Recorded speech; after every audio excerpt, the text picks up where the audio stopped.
Денеска во собраниска процедура имаме уште еден предлог на закон од владата, со кој што ќе се обидам со неколку прашања до заменик министерот Коњановски, да разјасниме за што всушност се работи, што ја натера владата токму сега да ги носи овие измени на закон и воопшто што ќе се постигне со овој закон. Според предлогот на владата, со оваа измена концесионерите ќе имаат законска обврска на секои 5 години да засејуваат нова култура, друга култура, наместо пченица, се со цел да се обезбеди плодоред, односно да се обезбедат повисоки приноси.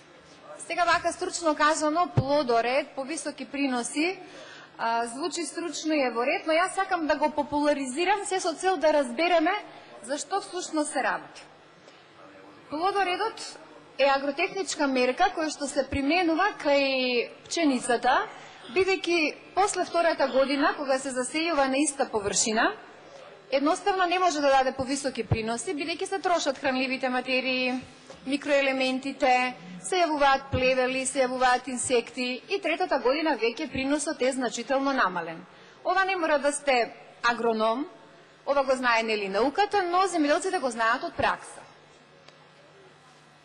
Сега, обично се практикува кај земјоделците после втората година да ја оставаат земјата да одмори или популарно речено угар, или она што го предлага сега владата, законски на 5-та година, значи тука се отвара првото прашање, зошто не на 3-та година, туку на 5-та година, и вели да се засее со друга култура. Како добри предкултури на пченицата се шекерната репка, сончогледот, граорот, репицата, компирот. И овде сега доаѓаме до второто прашање. Како може на една површина на која што предходно се произведувале, например, пченица на 50 хектари, сега треба тој земјоделец да засее некоја од другите култури за која што, например, треба вода, или треба поголеми финансиски инвестиции, шекерната репка, например, и треба пласман да најде. Значи, прашањето е зошто не може, значи треба да биде на 3 години и да може да се остави угар. Сега, исто така, е симптоматично, зошто сега, после 7 години на власт, е донесен овој закон. Што ја натера владата токму на ова?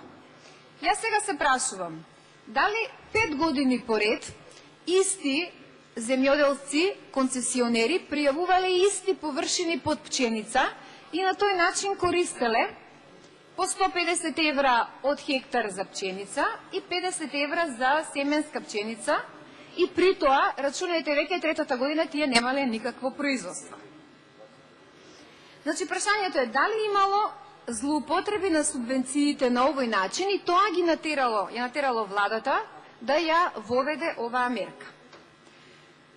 Ова може да е една од причините зашто имаме намалено производство на пченица, ако тие постојано пријавувале дека засејуваат пченица, а знаеме дека од 2006 година за 60.000 тони имаме намалено пченица и исто така субвенциите не се по предаден производ, туку по површина, значи буквално си ги пријавувале овие огромни површини под пченица и 4-та и 5-та година, си ги земале субвенциите, инспекции, знаете дека кај луѓе блиски на власта не одат земјоделските инспектори и на тој начин се вршела злоупотреба на субвенциите.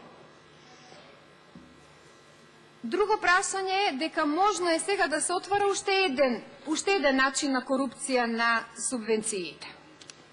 Ако тој мора после 5-та година да засее нова култура, исто така можно е, и знаеме дека инспекции нема да им оди, ќе фрлат неколку семки од некоја друга култура, за која што субвенциите се уште повисоки од пченицата и на тој начин повторно ќе има злоупотреба на субвенциите.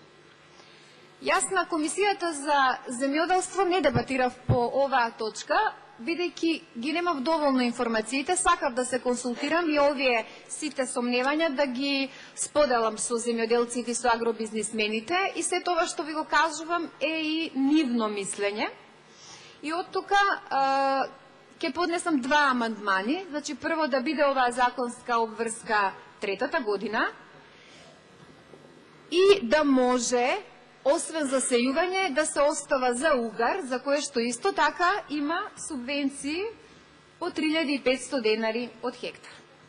Што се однесува до втората измена, другиот предлог на владата за брзо растечките дрвја да се садат само над 700 метри надморска височина, го прифаќам образложувањето и стратешката определба на владата да не биде во другите региони, затоа што треба да се произведува храна, но овде имам 2 прашања исто така.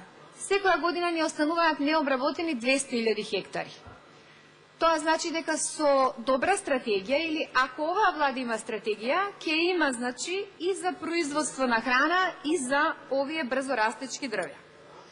И исто така уште една забелешка, со новиот закон за продажба на земјоделското земјиште, концесионерот сега има право да си ја купи земјата и на тој начин не може владата да му каже дали смее или не смее да сади вакви брзорастечки дрвја.